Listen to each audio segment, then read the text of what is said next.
Okay, this is June 28th, 2021 here in Kitchener, Ontario, Zone 5.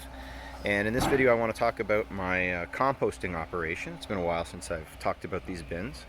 I've got these 3 Earth Machine composters here, as well as a ton of these Rubbermaid, Roughneck, and other miscellaneous trash bins, which I use to collect yard waste and make compost.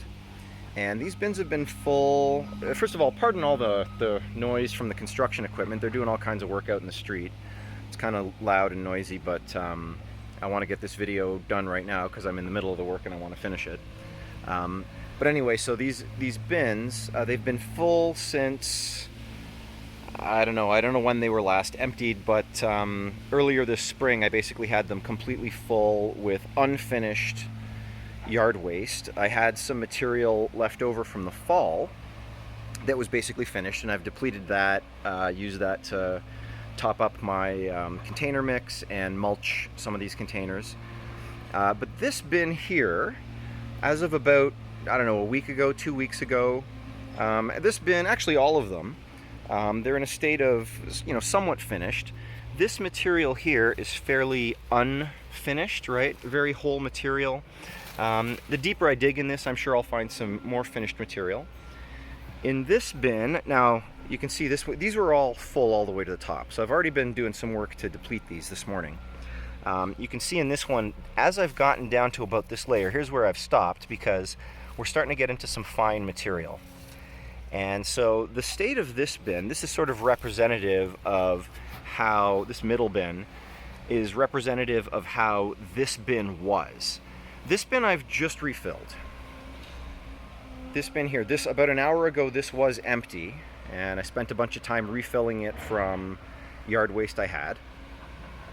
So this one has now been refilled, but it was empty, but it was full of material like this. Which, what I did to empty that bin, and what I will do to empty this one, I'm taking this material and I'm sifting it. So here's my sift setup. I've got this is a lid of one of those roughneck bins, and my sifter, this is like a cat litter sifter. I've never used it for cat litter, so I've only used it ever in the garden to do sifting of materials in the garden. But I found this tray perfectly fits in to the lid of the roughneck bin. So if I take this material,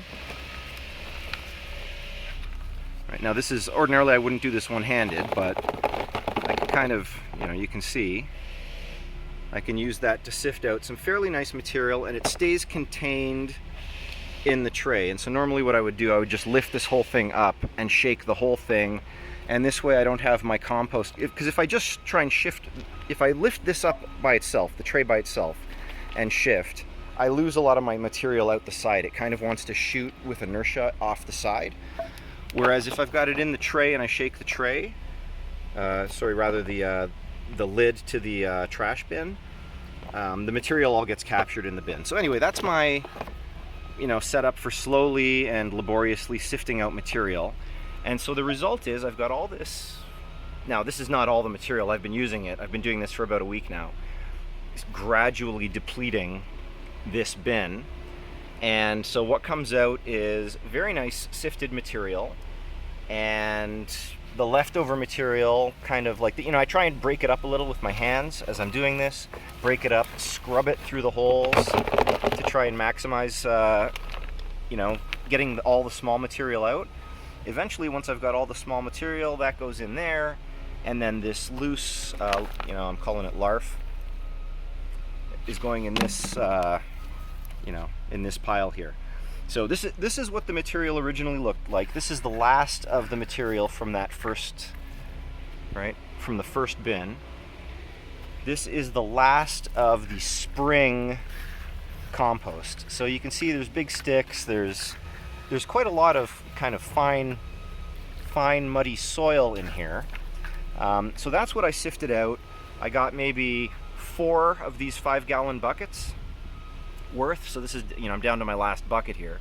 And then I got a ton of this, this kind of not really kind of large material that didn't go through the mesh.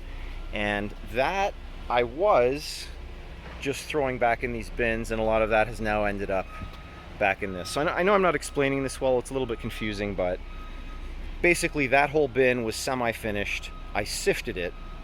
I got a whole lot of nice material like that. I got a whole lot of not so nice material like this. I eventually got the whole bin empty, and then I started refilling it with all my yard waste and other stuff. And very importantly, so this is gradually being built up with just leaves, sort of this material here. These 3 bins here, they were totally full of yard waste, sticks, leaves, branches. So all of those, these 3 bins, plus the contents of this bin, which I'll talk about in a second. So those 3 bins of yard waste, plus this bin of kitchen scraps, has now been layered into this composter. And so you can see, if I kind of dig down through here, you can see there's kitchen scraps, there's little bits of shredded paper. If I look into, what I do is I mix my kitchen scraps with that shredded paper. So looking in here, you can see little bits of shredded paper. And I do that because I want the super inert, it's full of glues, it's full of preservatives, it's full of all that stuff. I want that to steep in this really caustic sewage of the kitchen waste and become saturated with it, so that when I put it into the aerobic composter, there's a lot of material there for the microbes and the pill bugs and the worms and whatever to be willing to digest that cardboard. Otherwise they won't touch it. But if it's saturated with all the juices and the sewage from the decomposing kitchen waste, then they seem to love it. So anyway, this is full now with layers of yard waste, some of which was just this kind of semi-composted leaves from these other bins that's been sitting around all spring. Some of it is fresh material that I've been, we've had a lot of wind. You can see there's like a fallen branch there. That's the kind of material that's in here. And just stuff that's been piling up over the course of the spring. I've been, cutting back these hostas, so there's a bunch of material from the hostas in there. And then how much of kitchen waste was in there? Well, you can see sort of the fill, this was full up to kind of where you can see all this soilage on the side of the bin. So this is like a 98 liter bin, and it wasn't densely packed with material. This stuff at the bottom is very dense because it's all settled down there. This was all kind of, fairly fluffy with rather dry material, but it was full all the way up to that, basically that level in the bin. And so that material has gradually been layered in here. So I've got a good mix of carbon, yard waste from the yard, and relatively high nitrogen from the kitchen scraps in here. And I will, you can see there's eggshells in there. It's mostly coffee grounds. You can see coffee filters in there. There were a few things, there's like I found an orange in here. Not a lot of crazy stuff, just mostly coffee and eggshells and onion peels. So the rest of this will go on top of here. I'll get this, fully loaded. So that's the kitchen waste layered in with the yard waste. Now, this is not normally how I do it. Normally I like to use my lawnmower to just shred everything. And so I wouldn't be layering in this material with the kitchen waste. I'd just dump this all into the driveway, run it over with the mower, get it thoroughly mixed, dump this whole bin of kitchen scraps in, dump all the yard waste in, run it with the mower, and then fill this thing with that finely shredded material, that uniform material, and I'd have compost in a month.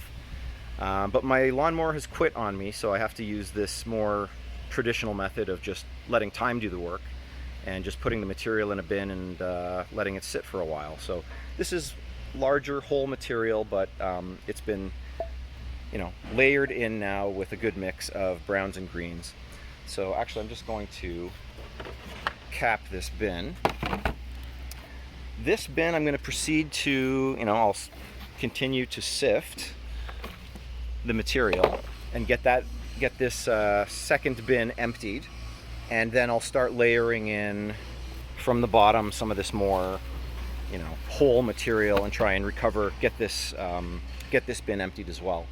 I've also got, I've got this bin here is all full of, whole yard waste. This bin here full of whole yard waste. So I'd like to free up these bins and get that material into the composters.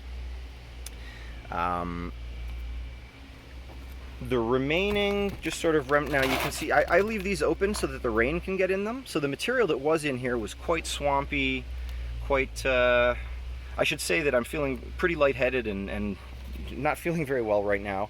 Partly because I had a nice big cup of coffee on an empty stomach, and that's got me feeling not so good. But partly because this stuff, it really doesn't smell very good. It smells quite bad. And as I was working with this, all kinds of dust and just, fungal spores and whatever, just all kinds of stuff was coming up off this. I'm sure I breathed a lot of it. I wasn't wearing a mask, and yeah, I'm feeling kind of nauseous and lightheaded just from that exposure, I think. I'm starting to feel better now. But anyway, what I'm going to do, I'm going to hose these out, spray these out, get all that material, kind of get a little bit of a slurry of water into these, and then dump that all out in here. So this is my, I guess this is compost tea. This is my swamp bucket. You can see it's full of water up to that level. It's also full of all kinds of yard waste and stuff. I've put some some of those little BTI mosquito pucks in there. And I normally leave all these buckets just out. So whenever there's rainfall, the buckets, I get, 1 inch, 2 inches of water, maybe half an inch of water, whatever it is. I also leave, for all these bins, I don't leave the lids. I put the lids like that so that the water will collect rather than running off. So every time there's a rain event, I normally have a whole bunch of little reservoirs of water, and those would generate mosquitoes if I left them. But what I do is I just dump all the water into one big bin, and that's got mosquito, whatever it's called, mosquito dunks. It's the BTI, it's the mosquito killing pesticide bacteria. And so this doesn't generate mosquitoes. If I leave other standing water around, like that bin has some standing water, if we look in it, we can probably see. Well, I can't really see any mosquitoes in there right now, but normally if I leave standing water around, I'll see mosquitoes, but this one has been toxified. So this is my compost tea. I'm going to let that just steep and become this disgusting, anaerobic, horrible smelling sewage. But at a certain point, you just take it out, you dilute it with some water, you kind of shake that up, that aerates it, and then you feed it to your plants. And it's sort of an instant shot of nutrient solution. Everything in there has been totally broken down. It's totally decomposed to the most base form. So this is a good way to do it. It's lazy. You just let this sit. The only problem is it stinks. But anyway, so we've got our compost tea swamp bucket kind of on the go. These will soon, all the material in here, all this sediment, all this slime, I'm going to just rinse that all out. That'll end up in the compost tea. And I'm going to continue again. I'll sift out the material, because there appears to be a lot of nice finished material to sift out from that bin. This one, I don't know, maybe I get halfway down into it. There's probably some nice material at the bottom of that bin, so I'll sift that too. And then I think that'll free up enough room to get all this whole material into these bins. And I don't have a whole lot of, unfortunately for this batch, I've used up all my kitchen scraps. So this one's supercharged. This one, I'm going to do a follow-up in a couple days to see if this one has heated up. This one should heat up quite well in the next couple days. And what I might even do, I might just give it a shot of Miracle Grow on top here, just to add some moisture and just to be sure there's some nitrogen all the way through this. So probably give it one dose of, one watering can's worth of a standard dose of Miracle Grow, just to really kickstart this thing. And because these ones have no nitrogen in them, I'll definitely, once I've got them filled, I'll do the same. So anyway, there's the compost update for June 28th, 2021. See you in the next one.